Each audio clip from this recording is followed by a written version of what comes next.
All right, so today we're going to be diving into Apple, Elon, what the App Store is doing, and why all this matters to crypto. I'll dive in deep. My name is Paul Barron. Welcome back into Tech Path. Joining me today, Dana Howell here on the desk. So great to have you back. Nice to be here. Yeah. We're going to kick into a couple of things today around Elon and really what's been happening in the aspect of the App Store, because there's a lot of issues around in-app purchases, all that kind of stuff. We'll break it down for you guys. We've got a lot lined up here, so make sure and smash the like here on the show before we get started. I want to jump in and, of course, thank our sponsor, and that is Trezor. Trezor, of course, if you guys are looking at a way to do your own self-custody, and this is really one of the things you should be doing out there anyway, use the Trezor. I think one of their devices is probably some of the best ones out there. One of the things I also like about it is the Trezor Suite app. It's much easier to use than some of the others out there. And it also has a lot of built-in functionality. So check that out. Reason I use it is I love the screen on the Trezor device. They are absolutely killer. So make sure and take a look at that. Use the link below, and it helps the channel out. All right, so let's get into it today, Dana. A couple of things going on here with Elon. Yep. The issue that he has right now, if you look at this first NPR story, Elon is taking issue with the App Store. And Apple's kind of saying, hey, yeah, this is our deal. This is how it works. What we've been doing forever. So it's nothing new. Yeah, why change it? What is Elon's problem? Well, Elon is saying that Twitter CEO Elon Musk is taking issue with the Apple Store's fees, the App Store's fees. Yeah. But if Musk follows through with his plan to welcome back banned Twitter users, Apple could simply remove Twitter from the App Store. So he does not want to be controlled by the App Store. Right. So I think his concern is that Apple could pull, a cancel model on them and really kind of stick Twitter with the bag. So I think that's a big problem. And obviously for Elon, he's trying to grow Twitter as a business and really supplant what they've had in terms of advertising revenue, because that's been a big part of it, is how does he replace what ad revenue, because he's going to lose a lot, for many reasons. But of course, Twitter Blue and many other services that are going to come into it. We'll show that here in a minute. Did they say anything else that was really kind of, because I thought it was interesting what they pulled up here. It says, because Twitter was incredibly dependent on people scrolling on their phones, Twitter is mostly a phone experience. So hence you have to kind of have the App Store to deliver the app. And hence this kind of brings into the whole, situation that the cancel fear. Yeah, and I think, Parler was this way. Remember, Parler app had a lot of the Trump supporters, and we know that one was kicked out of the App Store. So that's exactly, I think, for Elon's position, that's exactly what he's kind of thinking it could happen to him. Yeah, and Twitter is a big hub for anyone who's in the crypto space, and so there are a lot of different pieces of content that probably could be get a little edgy, banned, or get edgy, and he doesn't want to be. Yeah, crypto Twitter is definitely a very powerful tool. We use it, all the time. It's interesting how much it's really kind of flying in terms of just understanding what's happening in crypto as a whole. But so if you look at this was interesting. Our research team pulled this together. This was a video of Steve Jobs. And let me play this clip for you guys. This is him announcing the secret tax back in 2008. Remember, this is when the iPhone was released in 7, and they started bringing out iTunes and the App Store and the whole thing. This is brand new, and this was his theory. And when you listen to him, the ultimate salesperson picks the price. Pick whatever price you want to sell your app at. When we sell the app through the App Store, the developer gets 70% of the revenues right off the top. We keep 30% to pay for running the App Store. There are no credit card fees for the developer. We take care of all that. There are no hosting fees for us hosting the app. We take care of all that. There's no marketing fees. The developer gets 70% of the revenues, and it's paid monthly. This is the best deal going to distribute applications to mobile platforms. Now, we talk about the 70-30 revenue split, but the developer gets to pick the price. And you know what price a lot of developers are going to pick? Free, right? So when a developer wants to distribute their app for free, there is no charge for free apps at all.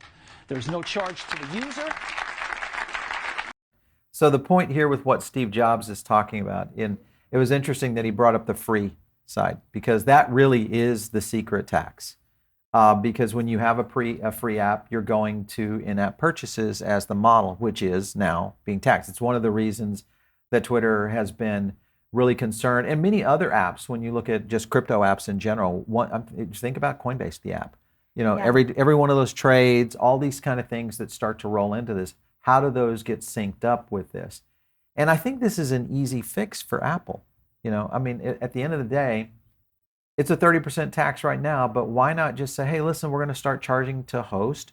We're going to start charging to run the marketing side.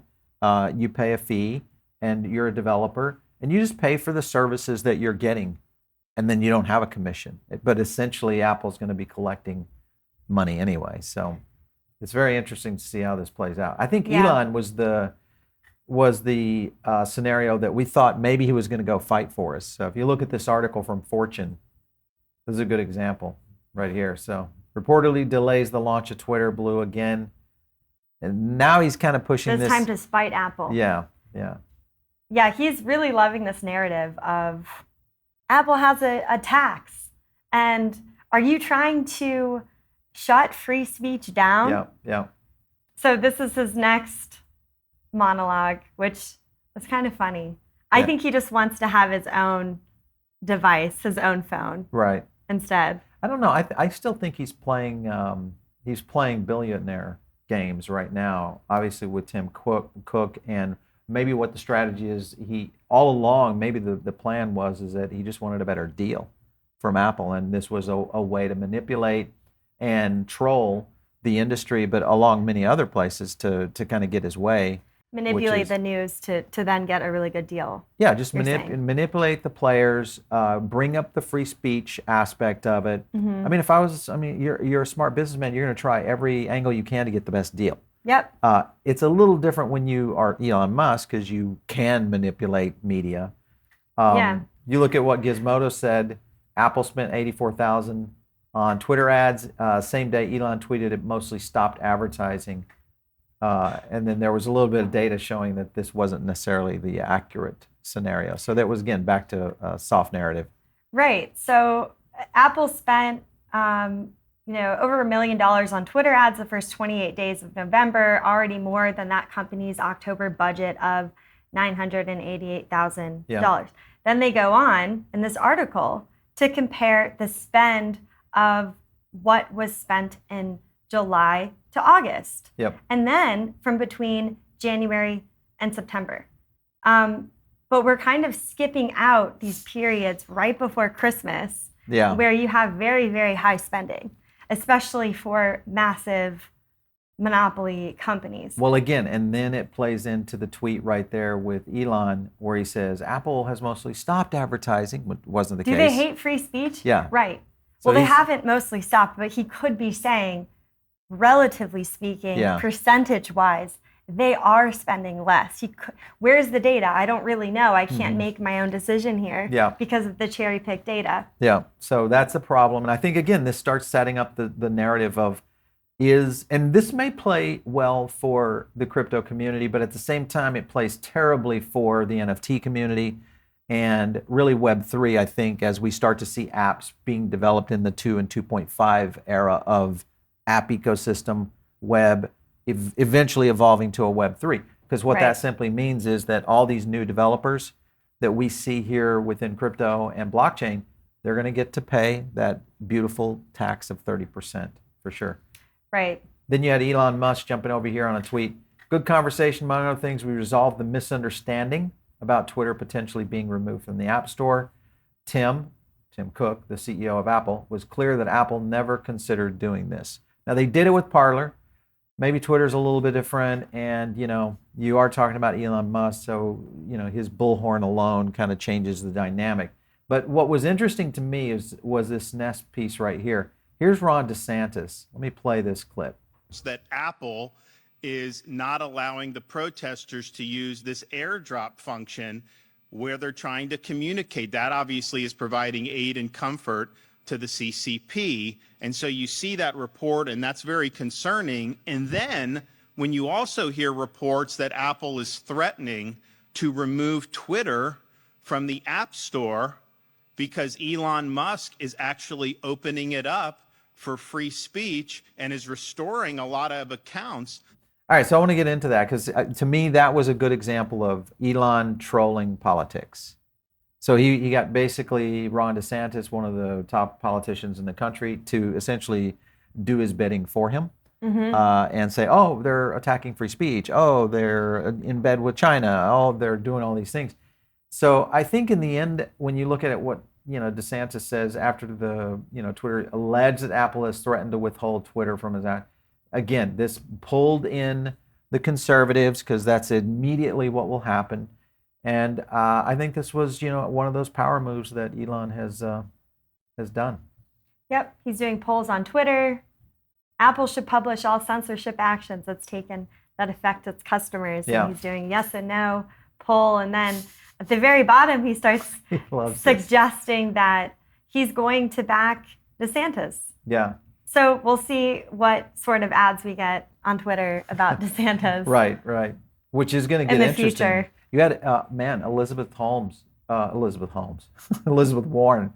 was thinking about that today. She got into it with some reporters on the Hill around the power that Elon has with, just wielding it under the Twitter banner as it is now.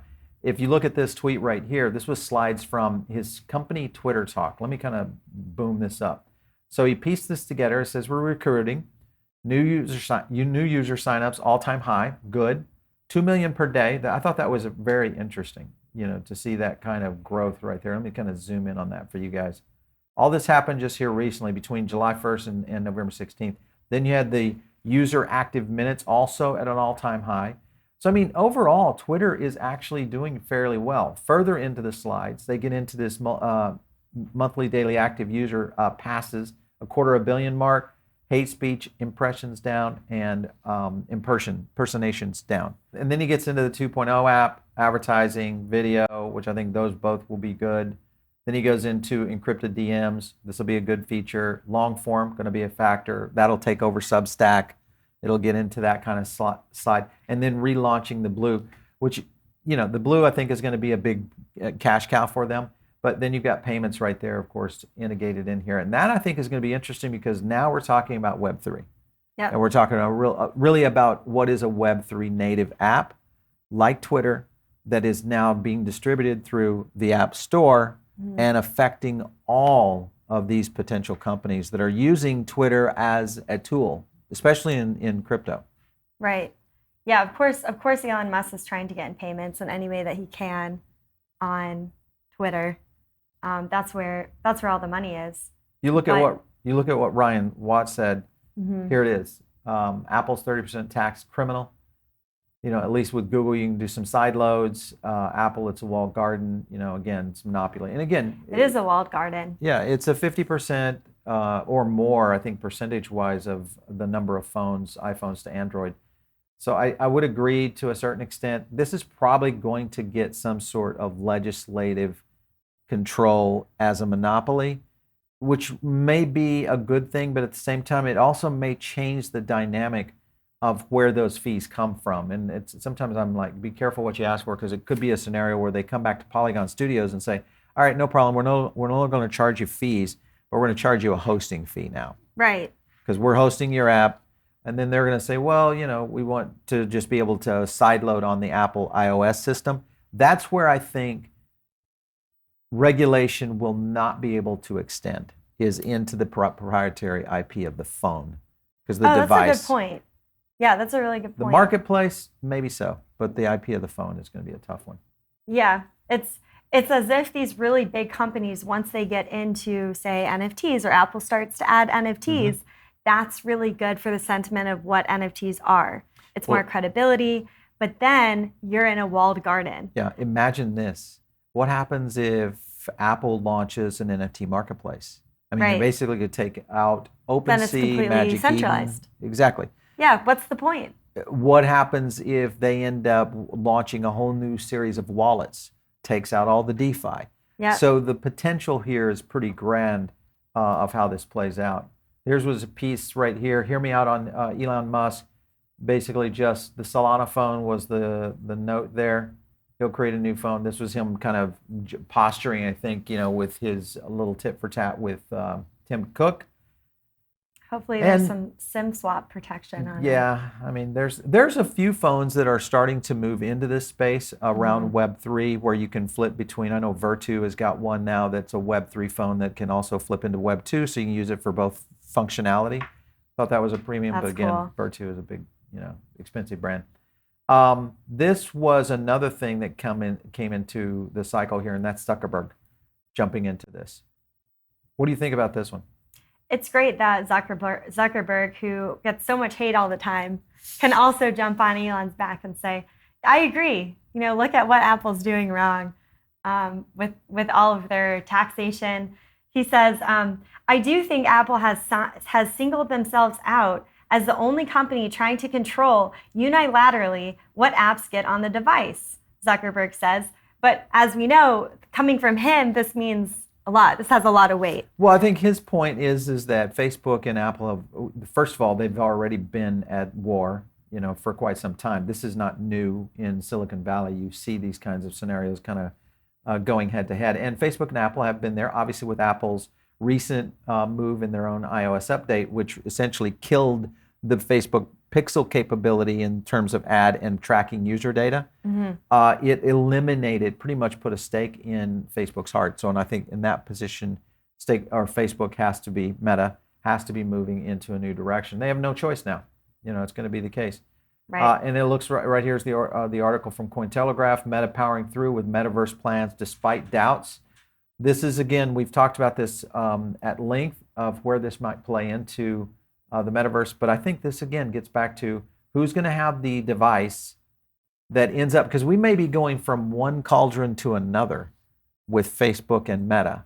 If Meta ends up with some sort of device connectivity that could end up in the same kind of scenario with their own Quest platform, that now you have headsets, glasses, eventually maybe it's a device at some point to where they also electrodes that are and they also predicting what you're about to type. Yeah, and they also start putting you in a position where you're still doing the same thing, paying them a commission to have your app developed in there, your NFT platform, your wallet, whatever it might be. Right, but remember, he's against Apple doing this and being in control. Yeah, he'll either be a hypocrite. Let's see if he sticks to these sentiments. Maybe he's changed his ways. In the future too. Unlikely.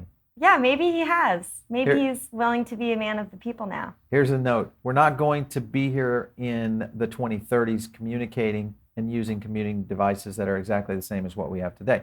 He's talking about the phone. So he's saying, listen, this little, hunched over device you've been using for quite some time, not going to necessarily be the case anymore. So even though they did have to lay off a lot of people. Next up was this whole top companies that I thought this was interesting too, because this does get into the scenario of how strategies will be developed on the App Store for Web3. Right. Look at the top companies that are in this list. All right, you've got Twitter, obviously, already kind of put in here. $44 billion deal, obviously, was in the acquisition. Now you got Facebook coming in, which also has Instagram. Yep, and Facebook updated its App Store policy asking developers for a 30% cut on sales of boosts for posts in a social media app. Boom. So trying to find ways to combat this. Well, and combat because there's the fees going into Apple. Then you've got Spotify, all right? It's also been against the App Store, again, with a lot of the services as well as just the subscription and membership fees. Yeah. So there's a lot there, and I think they're trying to do, but they're charging, same thing. And then Epic, of course, that's the one that everybody knows. They've pretty much went head to head with Apple and said no way, which is Fortnite, Yeah. So. Yep. And Tinder as well. Yep. So you've got Fortnite. Matter of fact, here's the Fortnite. This was an interesting parody video. I thought it was interesting.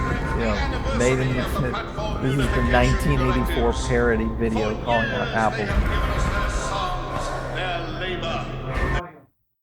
All right. Ready? All right. So next up was this piece right here was Fortnite making their their parody video, which I thought was kind of interesting. They spent a lot of money on this, but this was a company. It's really good. And I think this is one of those things when you think, because I could see someone like Gala Games doing this. Oh, yeah. I could see someone like, a lot of the emerging Web3 games, a lot of the emerging products, especially in the creative space, maybe someone like, I don't know, Magic Eden. You mean creating dystopian parodies of what's happening with putting in the sense of big tech that they're going to and have to Web3. somehow supplant what Apple has done in terms of controlling the space. Because Web3 hasn't entered here yet. Right. And everybody speculates, why is Apple not in the NFT space right now? Why is Apple not in the metaverse business right now? Fully. I believe fully at least. they are planning something devious. Oh, you think so? What do you think they're planning? The same thing they planned just to control in just to 2007 when the BlackBerry and the Palm Trio and all those devices were controlling the hands and minds of people. And then what does Jobs do? He drops a bomb in an industry they'd never been in. They had never been in the communication business. Oh, but they've been scheming. They had been a very long scheming, time. Yeah, and then they probably. dropped the iPhone. Yep. And what happens? Everything it takes changes. over. Yeah. Everything Well, I hope changes. that doesn't happen, because the whole idea of having Web3 decentralization ownership is completely against what these huge tech companies are. And this gets into a bigger part of this whole conversation is, what do these platforms look like? If you jump over to Telegram, plans their decentralized crypto exchange wallets, obviously following the FTX fallout. There is some things within this that I thought were interesting. What did you like about this overall? Well, I think it's really great that Telegram realizes that, okay, we're really a tool for crypto. I don't like Telegram, but we're all stuck using it because that's what everyone in crypto uses. We all use Telegram and Twitter. Kind of like pop mail. Yep. You're stuck with using traditional mail as opposed to secured mail, decrypted mail, all that. Yeah, it's and not you have secured. all this, it's Russian owned. Yeah, you have all this crap stuff. But they're talking about developers steering the blockchain industry away from centralized. So this is a pretty typical, which verbiage. I like. Yeah, I like that there's some good sentiment by the 38-year-old founder. He's somewhat young. He knows that this decentralization is very important. So yeah. What do you think about them going the route of the usernames into the open network blockchain? So again, this goes into what they were trying to do, which was basically about a month, they sold $50 million worth of usernames on the open network. And this was all designed to kind of get to this new, almost like what Unstoppable is doing with their domains, to where they're really trying to integrate the potential for payment activities, a lot of that kind of track. That's pretty amazing, is that they were able to sell this much in that short of time. Yeah. Do you think there's more to the story? It's a lot of money. It's a lot. Well, I think the key here is it's going to be the scenario that we're all going to face in Web3, and that is identity. And Telegram is a good example of that. Identity is going to be very key, and for them to kind of jump to this level, I thought, it's a pretty. That is cool. It's a good move. I hope Telegram starts taking that identity part even more seriously as well. Well, they have with this. Yeah, but 50 million keeps running names. with that, because there are a lot of there's a lot of scams going on in Telegram. I think they have 400 million users. I'd have to look and check my notes on that, but that's a lot. I wonder how many of them are fake accounts. Oh, well, you've got so many people that have variations. Yeah. Last up is Dogecoin. Jumps 22%. This again is also tied into potentially payments on Twitter. So if we do see this happen, and remember, go back to that tweet. I'll try to find it. This last little piece right here, payments, blank. Nothing really there. So what is Elon up to? Who is going to be playing into the Twitter ecosphere with payments? I'd love to get you guys' feedback. Drop some comments below. We'd love to kind of understand where you think it's going to be going. Is Polygon going to jump in this? Is Binance going to be in here? Or does Dogecoin and Bitcoin make their way with Lightning Network? Love to kind of get your feedback. Where do you think it's going to go? Dogecoin would be hilarious. I think he's poaching by not writing anything in that payments section, because there's a lot of different opportunities for payments, and so he's known to search the internet, go through Twitter, look through what people are doing so he can jump off of some of those ideas. And No he's doubt. known for bringing some of the Crazy. best developers together, or engineers together. So yeah, I don't know. Dogecoin, I hope he doesn't. This go with guy's a Dogecoin. master. He's a master player right now in terms of chess player. He understands the game within, the billionaire club, and he understands how to manipulate media, which these tool sets are pretty dangerous for one guy, especially when they have that much money and this much control over something like this. Yep, news control and money. Yeah, for sure. All right, you guys are tuned in over on the podcast side of things right now. Make sure and give us some kudos over here on the YouTube channel. Jump over here, drop some likes. And also, if you have some ideas for a show you want us to cover, just drop them in the comments below. Also, if you guys want to reach me, guess what? You can reach me out there on Twitter, Elon Musk Twitter, @Paul Barron. We'll catch you next time right here on TechBad. Okay.